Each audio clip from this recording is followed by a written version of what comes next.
ഈശോ മിശിഹായിക്ക് സ്തുതിയായിരിക്കട്ടെ. ഈശോ മിശിഹായിൽ സ്നേഹിക്കപ്പെടുന്ന മാതാപിതാക്കളെ, സഹോദരങ്ങളെ, ദൈവ സാന്നിധ്യം എപ്പോഴും നമ്മോടൊപ്പം ഉണ്ടായിരിക്കട്ടെ.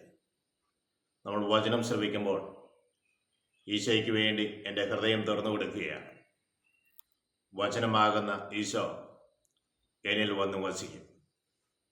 ദൈവത്തിൻ്റെ കാരുണ്യവും സ്നേഹത്തെ ഓർത്തുകൊണ്ടും ദൈവത്തിന് നമ്മൾക്ക് നന്ദി പറയാം. ഇത് നമ്മൾ കാണുന്നത് ദൈവദൂതന്മാരെ പോലും ശിക്ഷിക്കുന്ന ദൈവത്തെയാണ്. പാപം ചെയ്യുന്നവൻ അവന് ആരുടെ പ്രേരണ മൂലമാണ്, ആര് മൂലമാണ് പാപം ചെയ്യുന്നത് എന്ന് നമ്മൾ കണ്ടെത്തും. പത്രോസ്ലീഹ എഴുതിയ 2-ാം ലേഖനം 2-ാം അധ്യായം 4-ാം തിരുവചനം ഇങ്ങനെ പറയുന്നുണ്ട്: പാപം ചെയ്ത ദൈവദൂതന്മാരെ ദൈവം വെറുതെ വിട്ടില്ല, അവരെ വിധി ദിവസം വരെ സൂക്ഷിക്കുന്നതിനായി നരകത്തിലെ ഇരുൾക്കുഴികളിലേക്ക് തള്ളിവിട്ടു. പാപം ചെയ്യുന്ന ദൂതന്മാരെ അവിടുന്ന് പാതാളത്തിലേക്ക്, നരകത്തിലേക്ക് തള്ളിവിട്ടു എന്ന് നമ്മൾ കാണുകയാണ്. യോഹന്നാന്റെ സുവിശേഷം 8-ാം അധ്യായം 44-ാം തിരുവചനത്തിലൂടെ പോകുമ്പോൾ നമ്മൾ മനസ്സിലാക്കുക, പാപം ചെയ്യുന്ന വ്യക്തി ആരുടെ പ്രേരണ മൂലമാണ് പാപം ചെയ്യുന്നത് എന്നാണ്. ഇങ്ങനെയാണ് പറയുക: നിങ്ങൾ നിങ്ങളുടെ പിതാവിൽ നിന്നുള്ളവരാണ്. ഒന്നും കൂടി ശ്രദ്ധിച്ച് വായിച്ചാൽ, നിങ്ങൾ നിങ്ങളുടെ പിതാവായ പിശാചിൽ നിന്നുള്ളവരാണ്. നിങ്ങൾ പിതാവിൻ്റെ ഇഷ്ടം പ്രവർത്തിക്കുവാൻ ആഗ്രഹിക്കുന്നു. അവൻ ആദ്യം മുതലേ കൊലപാതകയാണ്. അവൻ നുണയനാണ്.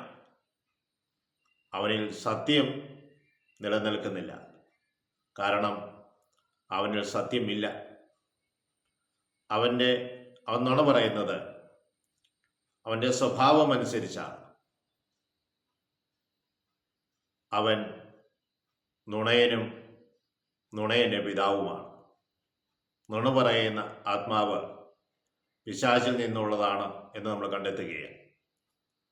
നമ്മുടെ അധരത്തെയും നമ്മുടെ ഹൃദയത്തെയുമെല്ലാം വിശദീകരിക്കണമെന്ന് നമുക്ക് ദൈവത്തോട് പ്രാർത്ഥിക്കാം. കർത്താവേ, നല്ലത് പറഞ്ഞാൽ ഞങ്ങളുടെ നാവിനെ നിന്റെ നാവ് പോലെ ആക്കുമെന്ന് നീ അരുളി ചെയ്തിട്ടുണ്ടല്ലോ. നുണ പറയാതെ സത്യം പറഞ്ഞ് അങ്ങോട്ട് ചേർന്ന് മുന്നോട്ട് ജീവിക്കാൻ തക്കവിധം നിന്റെ ആത്മാവിനെ ഞങ്ങളിലേക്ക് വർഷിക്കണമേ എന്ന് ഞങ്ങൾ പ്രാർത്ഥിക്കുന്നു. ആത്മാക്കളെ വിവേചിച്ചറിയാനുള്ള കൃപ ഞങ്ങൾക്ക് ഏവർക്കും നീ നൽകണമേ. നമുക്ക് ദൈവസന്നിധിയിൽ പ്രാർത്ഥിക്കാം. സ്നേഹനാഥനെ ഈശോയെ, അവിടുത്തെ ആത്മാവിനെ ഞങ്ങളിലേക്ക് വർഷിക്കണമേ. നിന്റെ സ്നേഹം ആവോളം അനുഭവിച്ചറിയുവാനും അങ്ങയുടെ കരുണ സ്വീകരിച്ചുകൊണ്ട് മുന്നേറുവാൻ തക്കവിധം ഞങ്ങൾ നീ അനുഗ്രഹിക്കണമേ. രോഗികളായിരിക്കുന്ന സകലർക്കും വേണ്ടി ഞങ്ങൾ പ്രാർത്ഥിക്കുന്നു.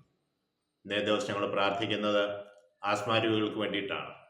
ശ്വാസം കിട്ടാതെ വേദനിക്കുന്ന അനേകം രോഗികൾ, നാഥ, അവരെ നീ സുഖപ്പെടുത്തണമേ. കർത്താവേ, നിന്റെ ആണിപ്പാളിന്റെ കരം നീട്ടി ആ മക്കളെ നീ തൊടണമേ. പൂർണ്ണമായ സൗഖ്യത്തിലേക്ക് അവർ നയിക്കണമേ എന്ന് ഞങ്ങൾ പ്രാർത്ഥിക്കുന്നു. ഈ വചനം ശ്രമിക്കുന്നവരെയും ഇത് മറ്റുള്ളവരിലേക്ക് എത്തിച്ചു കൊടുക്കുന്നവരിലേക്കും നിന്റെ ആത്മാവിന്റെ പ്രവാഹം സമർത്ഥമായി ഉണ്ടാകട്ടെ.